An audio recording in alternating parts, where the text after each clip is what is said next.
In 1860, on the eve of the American Civil War, Louisiana simmered with tensions that went far beyond politics. In the Mississippi Delta, where hot steam carried the sweet aroma of cotton mixed with the acrid smell of human sweat, small plantations struggled to survive the economic instability that plagued the South. Just a few miles from New Orleans, where slave auctions took place daily in public squares, Delaney Plantation stretched across a modest 200 acres of fertile land. Unlike the grand estates that dominated the region, this was home to a family desperately clinging to their place in Southern society. Clement Delaney was no cotton baron. He was a man of limited means, owner of only 15 slaves and a 2-story wooden house that already showed signs of deterioration. But what happened within those walls between 1860 and 1863 would reveal a face of slavery that few dared to imagine.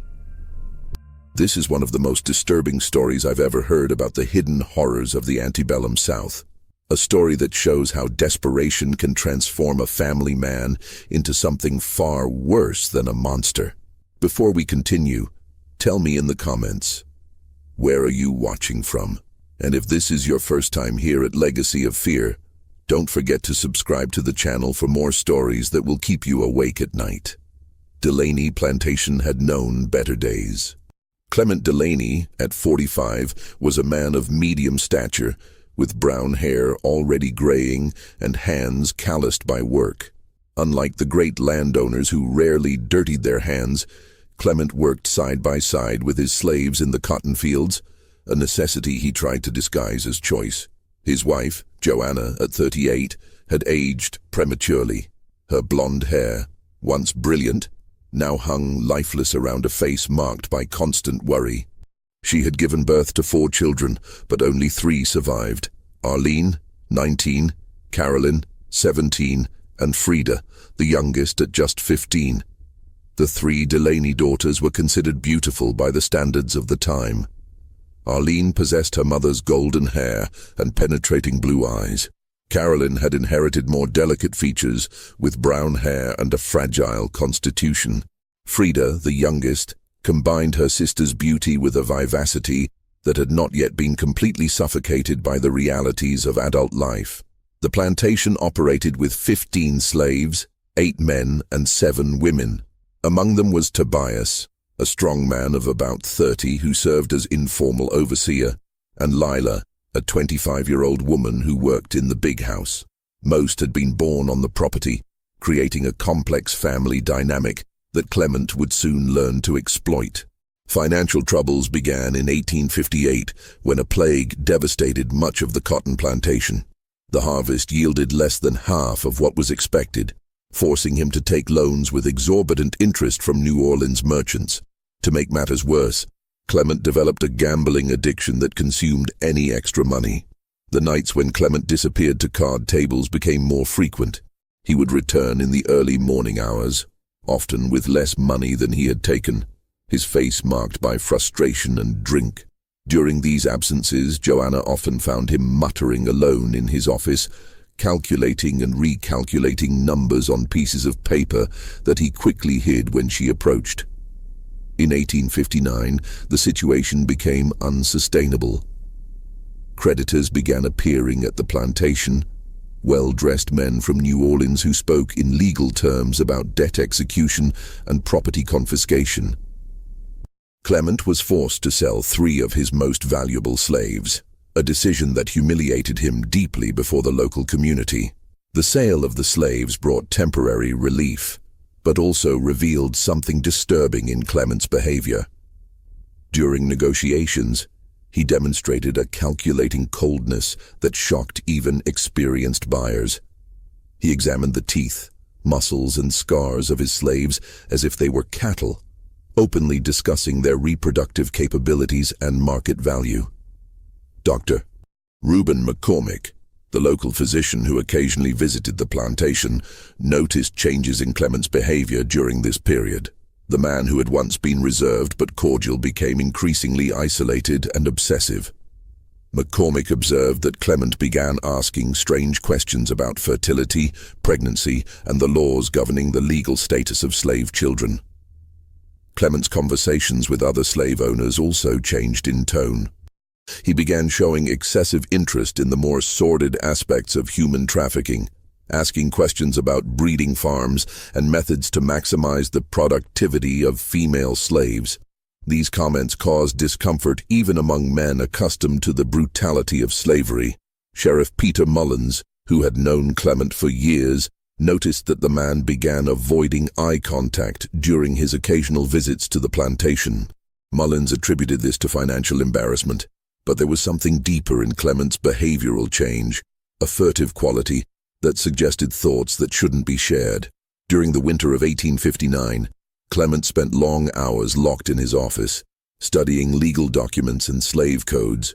Joanna occasionally found him hunched over borrowed law books, making notes on pieces of paper that he quickly hid when she entered the room. He had acquired several volumes on property law and inheritance rights, material that seemed inappropriate for a simple cotton farmer. The atmosphere in the big house began to change subtly. The daughters noticed that their father observed them differently, with an evaluative gaze that made them feel uncomfortable. Arlene commented to her mother that she felt as if she were being examined, though she couldn't explain exactly what she meant by that. Lila also noticed changes in Clement's behavior. He began asking questions about her health, age, and reproductive history that seemed inappropriate even for a slave owner. She noticed that he paid special attention to the younger slave women, watching them work with an intensity that made her uneasy. Family meals became tense events, with Clement often lost in thought, responding to conversation attempts with grunts or vague comments. Joanna tried to maintain normalcy, but felt a growing anxiety she couldn't fully explain. She began to notice that Clement took notes during meals, observing his daughter's eating habits and general health with attention that seemed more clinical than paternal. In January 1860, Clement made a mysterious trip to New Orleans that lasted 3 days. When he returned, he brought with him a leather briefcase containing documents that he carefully stored in his office. He had also established contact with a man known only as Beauregard, whom Clement vaguely described as someone who could help with complex legal matters. The spring of 1860 brought a promising harvest, but also marked the beginning of more dramatic changes in Clement's behavior. He began reorganizing the slave quarters, separating men and women more rigidly, and implementing new regulations that seemed to have no clear purpose. The Delaney daughters noticed that their father began restricting their social activities, canceling visits to neighboring families and discouraging visitors. He claimed concerns about security and growing political tension, but his explanations seemed forced and inadequate. Dr. McCormick made his last social visit to the plantation in April 1860. He would later describe the atmosphere as strangely oppressive, noting that the family seemed to be under some kind of stress that went beyond known financial difficulties. During this visit, McCormick observed that Clement made disturbing comments about the efficiency of certain plantations in maximizing their human resources. The doctor was particularly uncomfortable when Clement asked about methods for determining the fertility of young women and the risks associated with frequent pregnancies. Sheriff Mullins made his last official visit to the plantation in May 1860, investigating reports of runaway slaves in the region. He noticed that the Delaney plantation slaves seemed more submissive and fearful than normal, avoiding eye contact and responding to questions with nervous monosyllables. Mullins also observed that Clement had installed new bolts and locks on several doors of the big house, a measure he justified as a precaution against possible slave revolts. However, the location of some of these locks suggested they were designed to keep people in, not out. The summer of 1860 marked the point of no return for Clement Delaney. Financial pressures, combined with his growing obsession with desperate solutions, led him to make a decision that would transform his family into victims of his own greed and depravity. In June 1860, Clement Delaney had become a man consumed by an idea that grew in his mind like cancer. During his obsessive research into slavery laws, he had discovered a legal doctrine dating back to the earliest days of American colonization, partus sequitur ventrum. This law established that a child's condition followed that of the mother. If the mother was a slave, the child would be born a slave, regardless of paternity. The perverse genius of Clement's plan lay in his understanding of a legal loophole. The children of his own daughters, being born to free mothers, would technically be free by law. But with falsified documentation, these babies could be registered as children of slaves, making them sellable property. It was a monstrous distortion of the law that would transform his own grandchildren into merchandise. During his trips to New Orleans, Clement had established contact with Beauregard, a forger who operated in the shadowy alleys of the French Quarter. This man, whose real name was never revealed, specialized in creating birth certificates, baptismal certificates, and property records that could withstand casual scrutiny from local authorities. Beauregard operated from a small office above a tavern, where he also offered forgery services for manumission papers and travel documents for runaway slaves. A dangerous but extremely lucrative business. For $50 per document, a substantial sum at the time, he could obtain birth certificates that would attribute the maternity of any child born on the plantation to his slaves, ensuring these babies could be legally sold. Clement began implementing his plan with the meticulousness of a businessman planning an expansion. He completely reorganized the slave quarters, creating what he called special rooms, small isolated cabins where reproductions would occur under his direct supervision.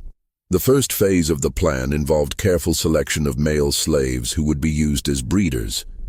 Clement chose Tobias and two other young, strong men, basing his decision on criteria that included physical health, docile temperament, and, disturbingly, physical characteristics he considered commercially desirable in their future offspring. Female slaves were also subjected to degrading evaluation. Clement personally examined Lila and other women, checking their reproductive health with clinical coldness that left them traumatized. He made detailed notes about their menstrual cycles, previous pregnancy history, and estimated ability to produce quality products. But the most shocking part of Clement's plan involved his own daughters. Arlene, Carolyn, and Frida would be forced to participate in the breeding scheme, generating children who would be immediately separated from them and registered as slave children. Clement rationalized this monstrous decision as a necessary sacrifice to save the plantation and maintain the family's status. To implement this phase of the plan, Clement began making subtle changes to the domestic routine. He installed special locks on his daughters' rooms, claiming security concerns. In reality, these locks were designed to prevent them from escaping when the time came to fulfill their role in the scheme. Clement also began administering to his daughters a mixture of herbs he obtained from a local healer named Marie, claiming it was to strengthen their feminine health. In fact, this mixture contained substances intended to regulate their menstrual cycles and increase their chances of conception when the appropriate time came. The healer didn't suspect the true purpose of the herbs she provided, believing Clement was genuinely concerned about his daughter's health. Psychological manipulation was as important as physical. Clement began isolating his daughters from the outside world, canceling social visits and prohibiting correspondence with friends. He gradually conditioned them to accept increasing restrictions on their freedoms, psychologically preparing them for the total submission his plan would require. Joanna began noticing disturbing changes in her husband's behavior toward their daughters. He watched them with disturbing intensity, making comments about their maturity and development that left her deeply uncomfortable. When she tried to question these observations, Clement dismissed her with irritation, claiming she was being hysterical and imagining things. In July 1860, Clement made another trip to New Orleans, this time returning with basic medical supplies and manuals on childbirth and infant care. He claimed he was preparing for the possibility of not being able to call Dr. McCormick during emergencies, but the quantity and specificity of the materials suggested preparation for multiple births. Clement also established contact with slave traders in New Orleans, inquiring about current prices for babies and small children. He discovered that healthy babies could be sold for $200 to $300 each, depending on their appearance and perceived health. Children of more European appearance commanded higher prices, a fact that influenced his selection of breeders. The logistics of the plan required precise timing. Clement calculated that with 5 women, his 3 daughters and 2 slaves, producing babies at staggered intervals, he could generate a constant flow of products for sale. He estimated that each woman could produce a baby every 15 to 18 months, resulting in 2 to 3 annual sales. To maintain secrecy, Clement planned to conduct sales through intermediaries in distant markets. The babies would be transported to New Orleans or other cities by traders who didn't ask questions, ensuring no connection could be traced back to Delaney Plantation. He established contact with a man named Jacques Thibodeau, a trader who transported slave babies and children without asking questions about their origin. Clement also prepared explanations for curious neighbors about any unusual activity on the plantation. He planned to claim he was experimenting with modern slave breeding methods to improve productivity, an explanation that would be accepted without question in a society that viewed slaves as property. Clement's psychological preparation to implement his plan revealed the depth of his moral degradation. He began seeing his own daughters not as human beings with rights and dignity, but as resources to be exploited for his financial survival. This dehumanization was essential for him to proceed with actions any normal father would consider unthinkable. In August 1860, Clement began testing his daughter's obedience with increasingly strange and invasive demands. He demanded they report intimate details about their feminine health, claiming paternal concern. When they hesitated or questioned these demands, he responded with anger and threats of punishment. The atmosphere in the big house became increasingly oppressive. The Delaney daughters began to feel they were being constantly watched, that every movement was monitored and evaluated. They couldn't articulate their concerns, but instinctively felt something terrible was approaching. Lila and the other slaves also felt the change in atmosphere. Clement began treating them with disturbing familiarity, making comments about their bodies and reproductive capabilities that went beyond even the normal degrading standards of slavery. They whispered among themselves about the changes, but didn't dare express their concerns openly. Dr. McCormick, during a routine medical visit in August, noticed signs of stress in the Delaney daughters. They seemed paler and more nervous than normal, and Frida, the youngest, showed signs of weight loss suggesting chronic anxiety. When he tried to question Clement about the girl's health, he was dismissed with vague responses about normal family tensions. In September 1860, Clement finally decided all preparations were complete. He had established the necessary contacts, prepared the facilities, psychologically conditioned his victims, and created the justifications he would use to explain any suspicious activity. What would follow would be one of the most systematic campaigns of abuse and exploitation ever perpetrated within the confines of a single family. Clement's plan was about to be implemented, transforming Delaney Plantation from a home into a factory of horror where his own children and grandchildren would become commodities in his desperate scheme for financial survival. If you're enjoying this disturbing investigation, don't forget to subscribe to the channel so you don't miss any details of this story that's about to get much darker. In October 1860, Clement Delaney implemented the first phase of his monstrous plan. The transformation of Delaney Plantation into a breeding farm began with a meeting he conducted with his daughters, presented as a discussion about family responsibilities during difficult times. Arlene was the first to be informed about her role in her father's scheme. Clement called her to his office on a cold October morning, and with the coldness of a businessman discussing a contract, explained that she would be mated with Tobias to produce children that would help save the plantation. When Arlene reacted with horror and refusal, Clement locked her in her room, informing her she would remain there until she accepted her family responsibility. Arlene's resistance lasted 3 days. During this period, Clement allowed only water and small portions of bread, while regularly visiting her room to repeat his demands. He alternated between threats of physical violence and emotional appeals about filial duty, gradually breaking her resistance through a combination of deprivation and psychological manipulation. During these visits, he showed Arlene the family's debt documents, explaining in detail how they would lose everything if she didn't cooperate. Carolyn and Frida were informed about their roles in the following days. Carolyn, always more emotionally fragile, collapsed immediately, crying uncontrollably and begging her father to reconsider. Frida, despite being the youngest, showed more resistance, declaring she would rather die than participate in her father's abominable scheme. Clement responded to his daughter's resistance with calculated cruelty. He informed them that if they refused to cooperate voluntarily, he would simply force them. He had locked all exits from the big house and posted Tobias and other loyal slaves as guards, ensuring there was no possibility of escape. The first breeding session occurred on a November night in 1860. Clement personally escorted Arlene to one of the specially prepared cabins where Tobias waited.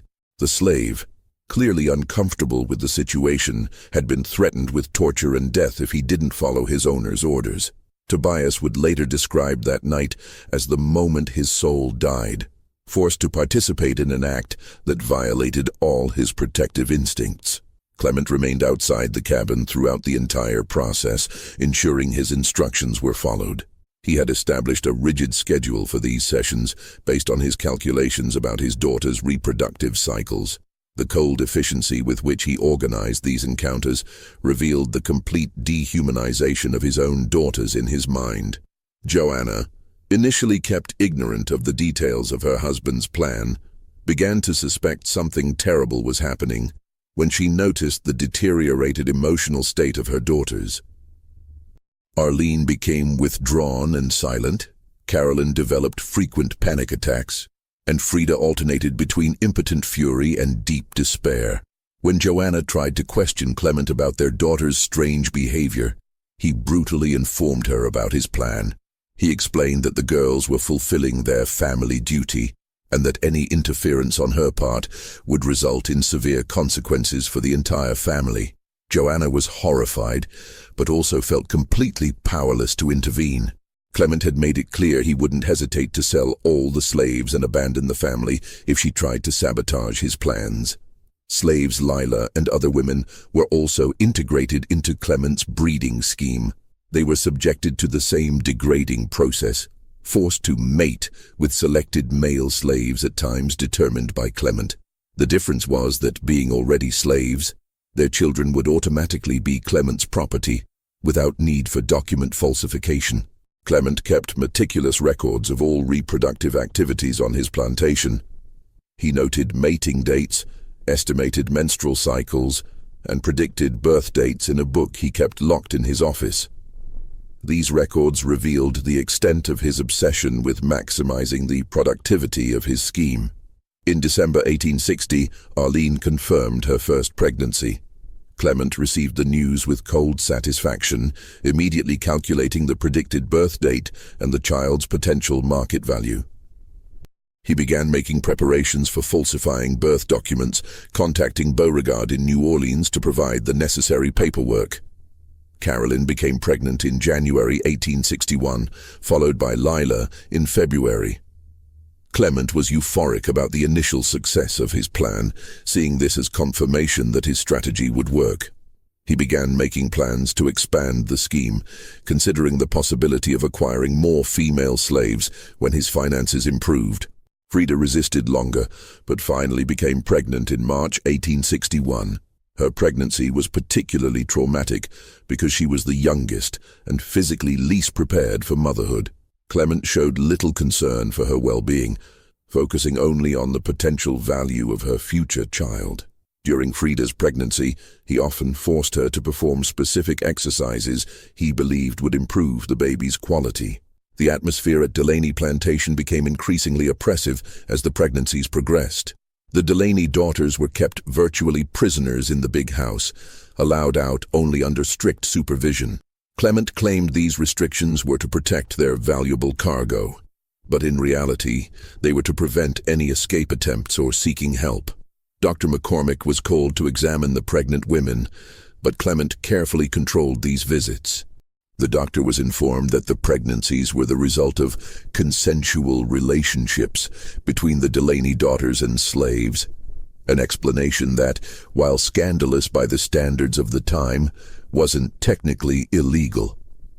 To ensure McCormick's silence, Clement offered the doctor a substantial sum, $50 per visit, well above normal rates.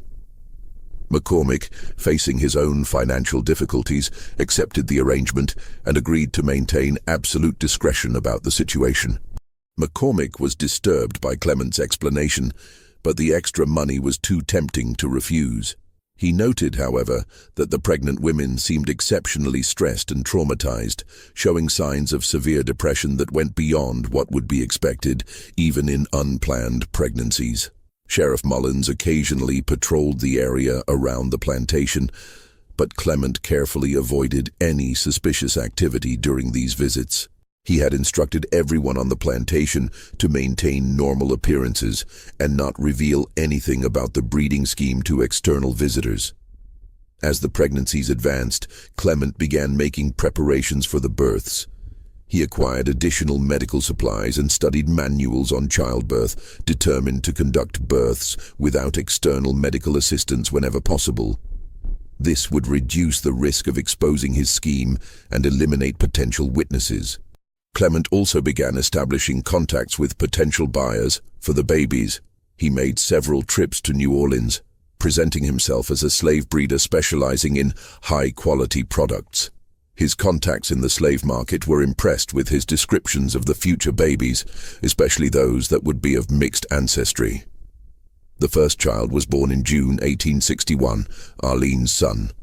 The birth was difficult and traumatic, conducted by Clement with minimal assistance from Lila. Arlene suffered complications that nearly resulted in her death, but Clement was more concerned with the baby's health than the mother's. Immediately after birth, Clement separated the baby from Arlene, taking him to the slave quarters, where he would be raised by a slave who had recently lost her own child. Arlene was informed she would never see the child again, and that any attempt at contact would result in severe punishment. The falsified documents for the baby arrived from New Orleans a week after birth. The birth certificate listed Lila as the mother, ensuring the child could be legally sold as a slave. Clement was satisfied with the quality of the forgery, which he believed would withstand scrutiny from potential buyers. 3 weeks after birth, Clement sold the baby to a slave trader in New Orleans for $250. The transaction was conducted through intermediaries, ensuring no connection could be traced back to Delaney Plantation. Clement used the money to pay some of his most urgent debts, seeing this as validation of his plan. The success of the first sale encouraged Clement to accelerate the timeline for the next pregnancies. However, he decided to wait at least 6 months before forcing Arlene to participate in new breeding sessions, recognizing she needed time to physically recover from the traumatic birth. The second baby was born in August 1861, Carolyn's son. The birth was even more traumatic than the first, with Carolyn suffering severe hemorrhaging that left her unconscious for 2 days. Clement, concerned only with the baby's survival, showed irritation with his daughter's medical complications, seeing them as unnecessary obstacles to his operation. Carolyn never fully recovered from the physical and emotional trauma of childbirth. She developed a condition we would recognize today as severe postpartum depression, but which Clement simply saw as feminine weakness. When she refused to eat or care for herself, he forced her to consume a mixture of herbs he claimed would restore her strength, but which actually contained substances intended to regulate her reproductive cycle. Carolyn's baby was sold in September 1861 for $275, a slightly higher price due to his particularly European appearance.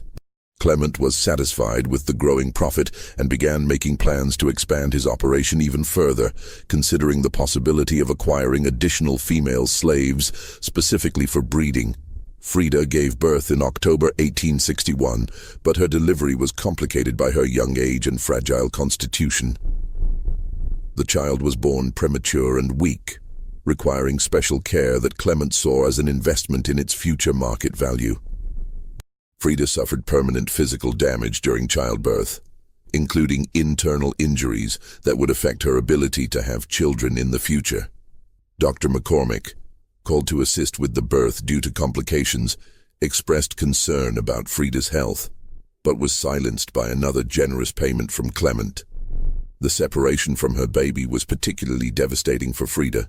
Unlike her older sisters, who had been gradually broken by the process, Frida maintained a spark of resistance that made losing her child even more traumatic. She begged her father to allow her to keep the child, offering to work as a slave in exchange for staying with her baby. Clement rejected Frida's pleas with coldness, informing her that maternal feelings were luxuries the family couldn't afford. He sold Frida's baby in November 1861 for $225, a lower price due to the child's fragile health, but still a substantial profit in his distorted perspective. Lila also gave birth during this period, producing a baby that Clement sold without ceremony. As a slave, Lila had no legal rights over her child, but this didn't diminish her emotional suffering. Clement forced her to continue working in the big house just days after giving birth, showing total disregard for her physical recovery. Joanna, witnessing the horror unfolding in her own home, began developing signs of mental collapse.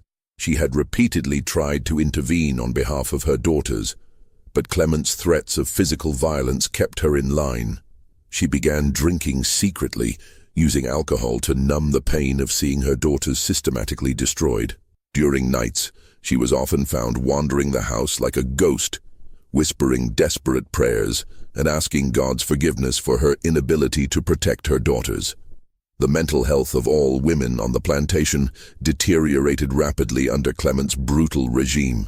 Arlene developed a catatonic condition, often remaining motionless for hours, staring into nothingness. Carolyn had constant nightmares and panic attacks that left her unable to function normally.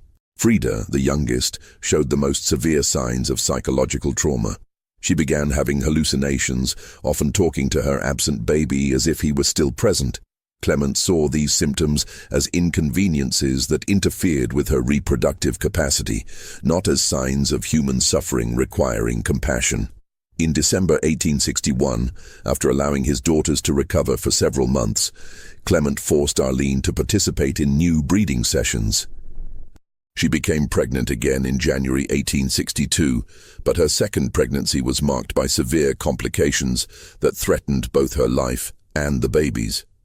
Carolyn also became pregnant again in March 1862, but her deteriorated physical condition made the pregnancy extremely dangerous. Dr.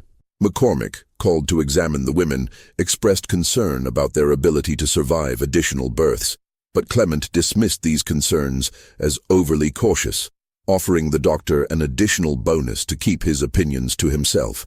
Frida, still recovering from her first traumatic birth, was forced to participate in the breeding scheme again in April 1862. Her second pregnancy was even more difficult than the first, with complications developing from the early stages. Clement showed irritation with these difficulties, seeing them as obstacles to his operation's efficiency. The atmosphere at Delaney Plantation became increasingly dark as winter 1862 approached. The women lived in constant terror, never knowing when they would be forced to participate in new breeding sessions or when their babies would be torn from their arms. Clement, in turn, became increasingly obsessive and paranoid. He saw conspiracy in any questioning of his actions and responded to challenges with growing violence. His transformation from family man to monster was complete, and he seemed incapable of recognizing the humanity of his own daughters. The slaves on the plantation also suffered under Clement's brutal regime. Tobias and the other men forced to participate in the breeding scheme showed signs of psychological trauma, knowing they were unwilling accomplices in the destruction of their owner's daughters. In September 1862, Arlene gave birth to her second child, but the baby was stillborn due to complications from her difficult pregnancy. Clement was furious about this investment loss and blamed Arlene for not properly caring for her health during pregnancy. The baby's death was a devastating blow to Arlene, who had secretly hoped she might be able to keep this child. Carolyn gave birth in October 1862 but suffered severe complications that nearly resulted in her death. Dr. McCormick worked desperately to save her life, but it became clear she couldn't survive another pregnancy. Clement, irritated by the reduced productivity, began considering Carolyn a depreciated asset. Frida gave birth in November 1862, but the delivery was so traumatic she nearly died in the process. The baby survived, but Frida was permanently damaged, unable to walk without assistance and suffering constant pain. Clement sold the baby immediately, showing total disregard for his youngest daughter's critical condition. In January 1863, the tragedy that had been building for years finally reached its climax. Frida, unable to endure more suffering and facing the prospect of being forced to become pregnant again despite her deteriorated physical condition, made a desperate decision that would shock even Clement and force Joanna to confront the reality of what her husband had become. The discovery of Frida's body on a cold January morning would mark the beginning of the end for Clement Delaney's reign of terror, but would also reveal how far corruption had penetrated the soul of a man who had once been considered a respectable member of Southern society. The morning of January 15th, 1863, brought a discovery that would shake the foundations of Delaney Plantation. Lila found Frida's body hanging from an improvised rope made of torn sheets in the big house attic. The young woman, only 17 years old, had chosen death as the only escape from the hell her life had become. Clement received news of Frida's death with a coldness that shocked even Joanna. His first concern wasn't the loss of his youngest daughter, but the impact her death would have on his reproductive operation. He quickly calculated that he had lost a valuable, productive unit, and began considering ways to compensate for this loss. Joanna, on the other hand, was devastated by Frida's death. The sight of her youngest daughter's body hanging in the attic broke something fundamental in her psyche.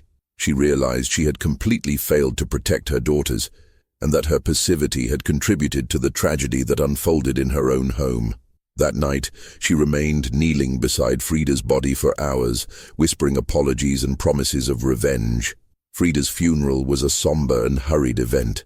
Clement insisted on a simple burial in the Plantation cemetery, claiming he didn't want to attract unnecessary attention to the family. In reality, he feared a public funeral might lead to questions about the circumstances of Frida's death. Dr. McCormick was called to examine the body and issue a death certificate. He noticed signs of physical trauma on Frida that went beyond what would be expected from suicide, but Clement explained these marks as results of accidents during plantation work. McCormick was suspicious, but the money Clement had paid him over the years created a silent complicity that prevented him from asking deeper questions. Sheriff Mullins also investigated Frida's death, but his investigation was superficial. Society of the time rarely questioned deeply deaths that occurred within private properties, especially when involving family matters. Mullins accepted Clement's explanation of feminine melancholy as the cause of suicide. Frida's death marked a turning point for Joanna. She began secretly observing her husband's activities, mentally documenting the horrors he perpetrated against her surviving daughters. She realized she needed to act, but also knew that confronting Clement directly would be useless and dangerous. Joanna began establishing discreet contacts with some of the plantation's most trusted slaves, particularly those who had been forced to participate in Clement's breeding scheme. She discovered they were also traumatized by their involuntary participation and yearned for a way to resist. Tobias, in particular, had been deeply affected by his forced participation in the abuse of the Delaney daughters. He had developed a protective loyalty toward the women and was willing to risk his life to help them.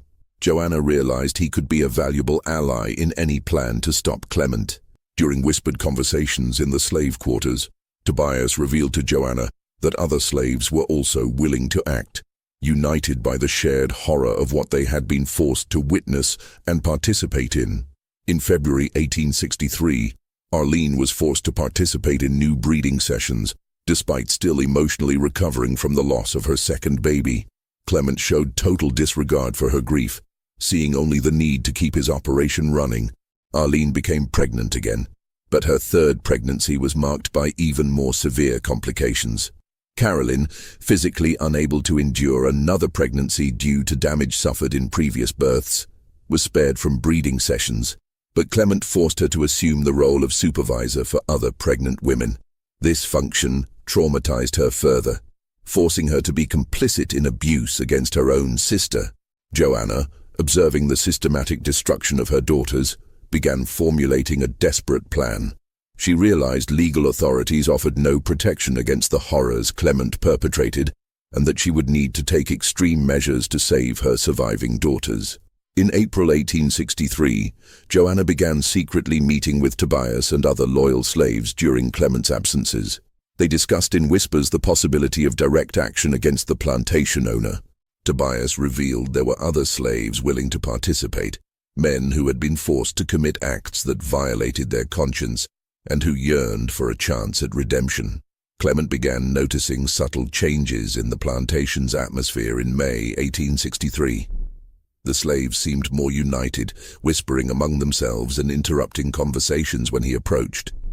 His growing paranoia led him to implement stricter security measures, but this only served to increase tension and resentment. As Arlene's third pregnancy progressed, it became clear she wouldn't survive another birth. Dr. McCormick, called to examine her, expressed serious concern about her condition, but Clement dismissed these concerns, focusing only on the potential value of the baby she carried. In June 1863, Joanna made a decision that would change everything. During one of Clement's nightly absences for card games, she met with Tobias and 3 other slaves in the slave quarters. They agreed that the only way to stop the horror was to eliminate Clement permanently. The plan they formulated was simple, but effective. Clement had a habit of returning from his gambling sessions late at night, often drunk and vulnerable. They would wait for him on the trail leading back to the plantation, ambushing him when he was most defenseless. The perfect opportunity arose on a stormy night in July 1863. Clement had made one of his regular trips to a local tavern to play cards, an activity he maintained despite the growing instability of the civil war in the region. Joanna knew he would return late, probably drunk and inattentive. Joanna and Tobias waited on the trail leading back to the plantation, hidden among the trees lining the path. 2 other slaves positioned themselves further ahead on the trail, ensuring Clement couldn't escape if he tried to flee. When Clement appeared, staggering on his horse due to alcohol, they ambushed him with efficiency, suggesting careful planning. Clement's death was quick but not merciful. Tobias knocked him off his horse while Joanna held the animal's reins. They then carefully staged the scene to look like a robbery, scattering Clement's belongings and wounding the horse to suggest bandits had attacked a lone traveler. The growing lawlessness in the region during the Civil War made such an explanation perfectly plausible. Clement's body was discovered the next morning by a neighboring farmer passing through the trail. Sheriff Mullins investigated the scene and concluded Clement had been a victim of bandits, an explanation he accepted without question due to increased violent crime in the area during the conflict. Joanna perfectly played the role of grieving widow, expressing appropriate shock and sadness at her husband's death. No one suspected her involvement in the murder, and she was seen as a victim of the tragic circumstances that had befallen her family. During the funeral, she cried genuine tears, not of sadness for Clement's death, but of relief that her daughters were finally free. With Clement's death, the reign of terror at Delaney Plantation came to an end. Joanna immediately freed all slaves and began the process of selling the property, using the resources to care for her traumatized daughters and try to rebuild their lives. Arlene gave birth to her 3rd child in August 1863, but the delivery nearly killed her. With Clement dead, Joanna could finally allow Arlene to keep her baby, a moment of bitter joy after years of horror. However, the physical and psychological damage Arlene had suffered was irreversible. Carolyn never fully recovered from the traumas she suffered, developing a nervous condition that left her unable to function normally for the rest of her life. She spent entire days in silence, occasionally having episodes where she relived the horrors she had experienced. Arlene, though physically surviving, carried deep emotional scars that never completely healed. She developed a profound aversion to physical contact and never managed to form normal relationships with men. The baby she was allowed to keep became her only source of joy in a life marked by tragedy. Joanna dedicated the rest of her life to caring for her traumatized daughters, always carrying guilt for not acting sooner to protect them. She often wondered if she could have saved Frida if she had found courage to act earlier, a question that would torment her until her death. The truth about what happened at Delaney Plantation died with Clement and was buried with the secrets of those who survived. Tobias disappeared after liberation, probably moving north where he could live as a free man. Before leaving, he visited Joanna one last time, expressing gratitude that she had found courage to act when official justice failed. Lila also left after liberation, taking with her traumatic memories of her forced participation in Clement's scheme. She settled in New Orleans, where she worked as a seamstress and never spoke about her years at Delaney Plantation. Until her death decades later, she carried the physical and emotional scars of her experience. Dr. McCormick continued practicing medicine in the region, but never again accepted questionable payments for his silence. Frida's death and the subsequent discovery of the horrors at the plantation haunted him for the rest of his career, serving as a constant reminder of the consequences of his silent complicity. Sheriff Mullins remained ignorant of the truth about Clement's death until his own death years later. His superficial investigation and easy acceptance of the robbery explanation reflected the limitations and prejudices of a legal system that protected men like Clement while failing to protect their victims. The story of Delaney Plantation remains as a dark reminder of how desperation and greed can completely corrupt the human soul. Clement Delaney transformed his own family into merchandise, proving that the horrors of slavery could extend far beyond traditional racial lines. What makes this story particularly disturbing are not just the individual acts of cruelty, but the systematic dehumanization that Clement implemented. He didn't act on impulse or passion, but with the calculating coldness of a businessman optimizing a commercial operation. His own daughters became productive units in a mental spreadsheet of profits and losses. Southern society of 1860, with its legal structures that protected absolute patriarchal authority, created the perfect environment for such horrors to flourish in secret. The laws governing slavery, originally intended to maintain control over enslaved African populations, were perverted by Clement to enslave his own descendants. Dr. McCormick and Sheriff Mullins, representatives of the established social order, completely failed to recognize or intervene in the horrors unfolding right before their eyes. Their superficial investigations and acceptance of convenient explanations reveal how society of the time was structured to protect men like Clement, not their victims. Joanna's final resistance represents both redemption and tragedy. Her decision to orchestrate her husband's death came too late to save Frida and prevent years of trauma for her other daughters. However, her action demonstrates that even in the most desperate circumstances, human conscience can eventually rebel against absolute evil. Tobias and the other slaves who participated in revenge against Clement show how oppression can create unexpected alliances. United by shared suffering, they transcended racial barriers imposed by society to seek justice when the legal system failed. The fate of Clement's surviving daughters illustrates how trauma can leave permanent scars that no amount of subsequent care can completely heal. Arlene and Carolyn carried the physical and psychological marks of their experience for the rest of their lives, living reminders of the horrors they endured. The ease with which Clement managed to falsify documents and sell babies reveals the fundamentally corrupt nature of the slavery system. A market that treated human beings as property inevitably created opportunities for even more extreme abuses, where even the most sacred family bonds could be monetized. Perhaps the most shocking aspect of this story is how Clement managed to rationalize his actions. In his distorted mind, he wasn't abusing his daughters. He was saving the family through necessary sacrifices. This capacity for self-justification shows how apparently normal people can become monsters when circumstances and incentives align perversely. Delaney Plantation was eventually sold and divided into smaller parcels. The big house was demolished in the 1870s, and today nothing remains to mark the place where so many horrors were perpetrated.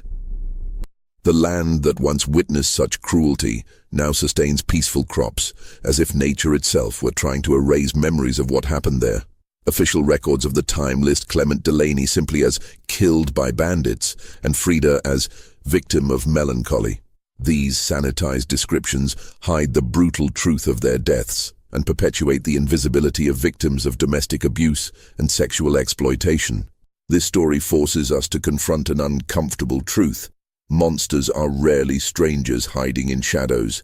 More often they are fathers, husbands, and authority figures who use their position of trust to perpetrate the worst types of abuse. Social respectability can be a perfect mask for the deepest depravity. Joanna's final courage, though it came too late to prevent complete tragedy, offers a lesson about the importance of acting against injustice, even when personal cost is high. Her decision to orchestrate Clement's death was morally complex, an act of vigilante justice born from the complete failure of the legal system to protect the innocent. Today, when we hear about cases of domestic abuse or sexual exploitation, we must remember that victims often face the same obstacles as the Delaney daughters: authorities who don't believe them, legal systems that protect perpetrators, and societies that prefer to ignore inconvenient truths. The story of Delaney Plantation remains as dark testimony to human capacity for both absolute evil and heroic resistance. It reminds us that eternal vigilance is the price of protecting the vulnerable, and that sometimes justice can only be achieved through means that society itself considers illegal. On silent nights in the Mississippi Delta, when wind blows through fields where Delaney Plantation once existed, some say you can still hear echoes of the past, not supernatural ghosts, but persistent memories of injustices that were never adequately recognized or repaired. This is a story that forces us to look into the darkest corners of human nature, but also reminds us that even in the most desperate circumstances, there always exists the possibility of resistance, redemption, and eventually justice, even if it comes by the hands of those society least expects to deliver it. If this dark investigation has captivated you, make sure to subscribe to Legacy of Fear and hit that notification bell. We dive deep into the shadows of history to uncover stories that mainstream sources won't touch. Tales of human depravity, supernatural encounters, and mysteries that continue to haunt us today.